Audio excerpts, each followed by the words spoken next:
جامع ہوں گی تو کیس صحیح طریقے سے رن کرے گا، پروسیڈنگز ہوں گی دونوں فریقین کی، شہادتیں، گواہیاں، کاروائیاں جج سنیں گا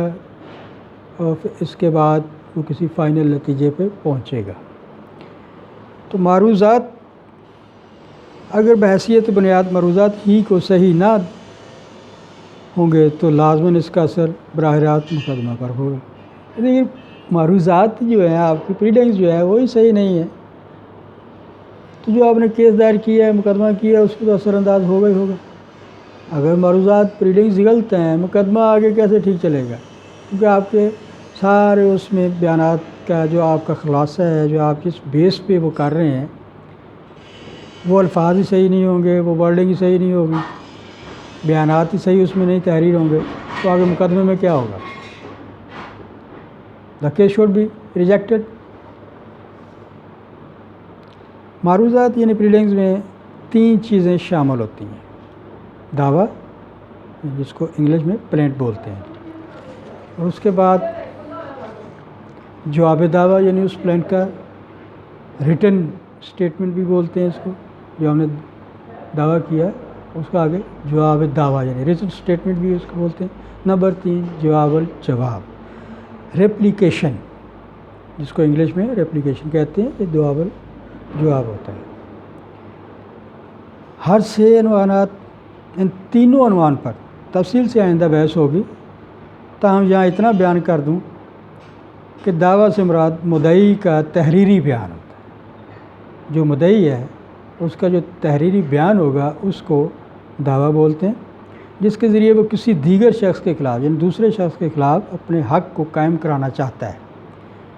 یا جس کے ذریعے وہ اپنا حق تسلیم کرانا چاہتا ہے یا حاصل کرنا چاہتا ہے۔ جواب دعویٰ مدعی کے دعوے کے جواب میں مدعا علیہ کا تحریری بیان ہے، یعنی اپوننٹ پارٹی کا تحریری بیان جو ہوگا وہ جواب دعویٰ کہلائے گا، وہ جواب دعویٰ ہوتا ہے، جس میں وہ مدعی کے دعویٰ کی یا تو تردید کرتا ہے یا تائید کرتا ہے،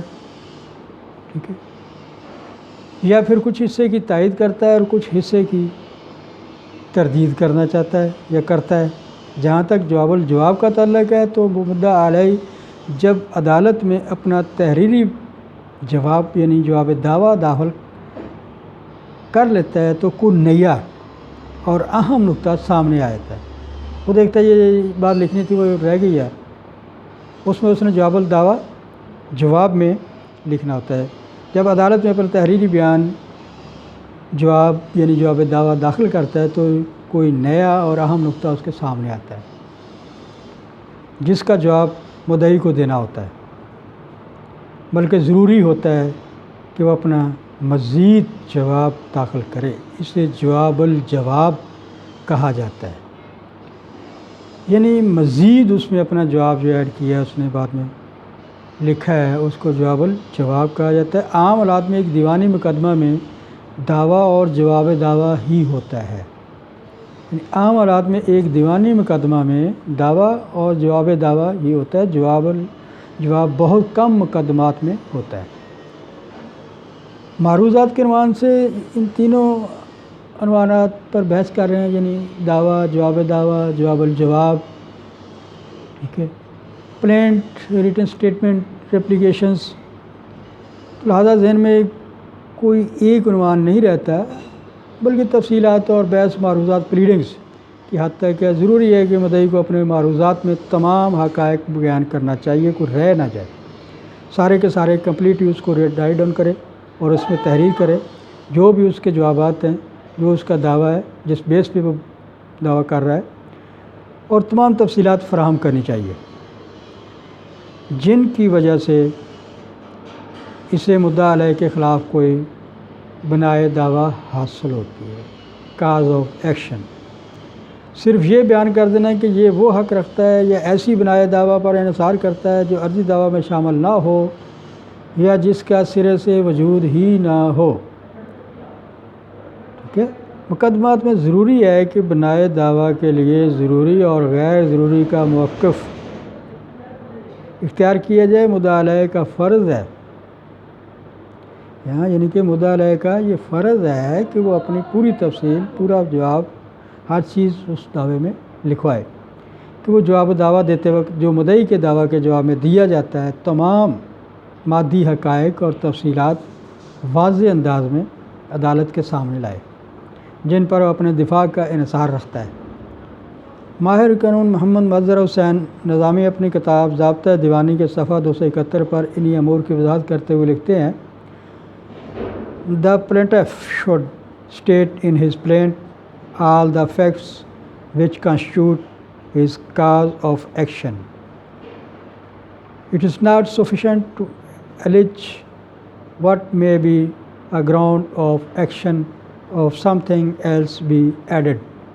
which is not stated in the plaint. The defendant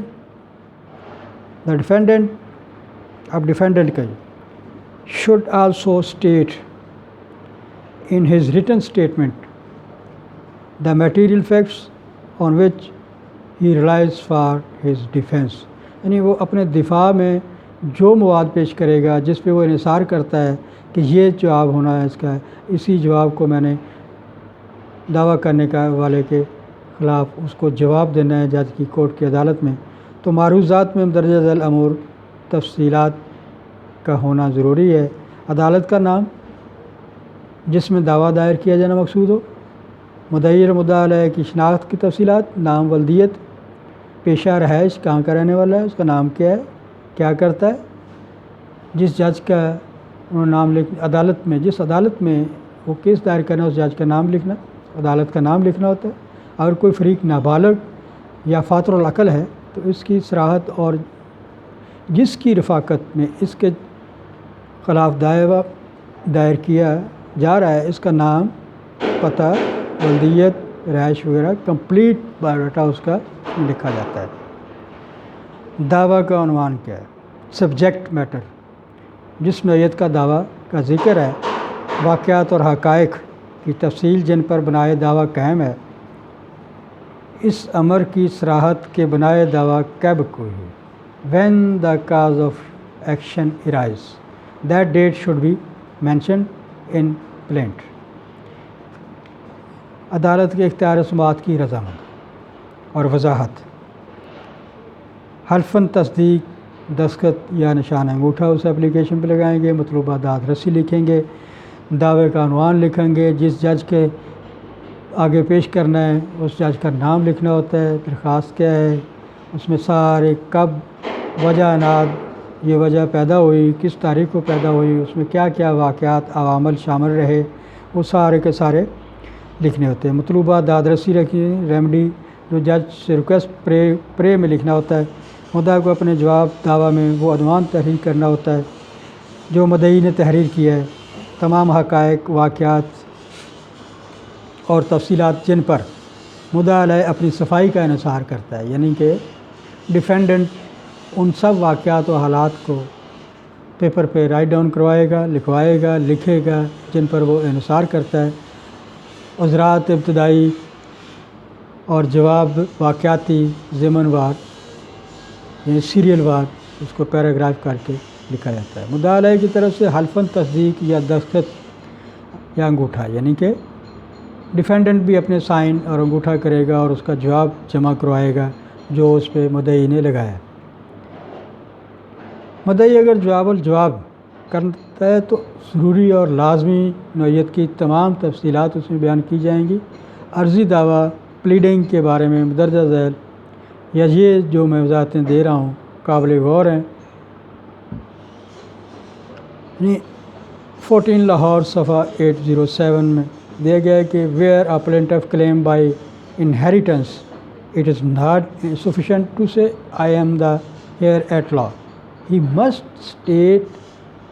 the particulars showing the links of relationship on which he relies as constituting him such heir in a preemption suit. it is not enough to plead a right of preemption, but the pleading must show the basis of such right. یہ مطلب یہ ہے کہ pleading میں وہ اپنا حق ثابت کرتا ہے تو اس کی جواز، اس کی گراؤنڈز، اس کی تمام لوازمات، تفصیلات، پرٹیکولرز لکھے ہونے چاہیے. یعنی جہاں ایک مدعی وراثت کا دعویٰ کرتا ہے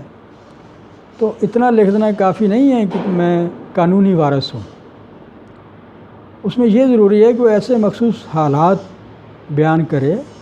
کہ جن سے اس کا تعلق اور رشتہ داری ثابت ہو کہ میں واقعی اس کا بیٹا یا بھائی یا اس کی بیٹی یا بہن ہوں، اس کی بیوی ہوں. اس کے لیے کوئی پرٹیکولر دینے پڑیں گے، آپ کو ثابت کرنا پڑے گا، اپنی اپلیکیشن کے ساتھ لکھنا پڑے گا، اور اس میں بھی لکھنا پڑے گا، ٹھیک ہے، جس کی وجہ سے وراثت ہونے کا دعویٰ کرتا ہے. اسی طرح ایک شفع کے مقدمہ میں صرف حق شفع کا دعویٰ کرنا کافی نہیں ہے، بلکہ ایسے حق کی بنیاد کے بارے میں موقوف کا موقف بھی واضح ہونا چاہیے کہ ایسے حق کی بنیاد کے بارے میں موقف اختیار کرنا چاہیے.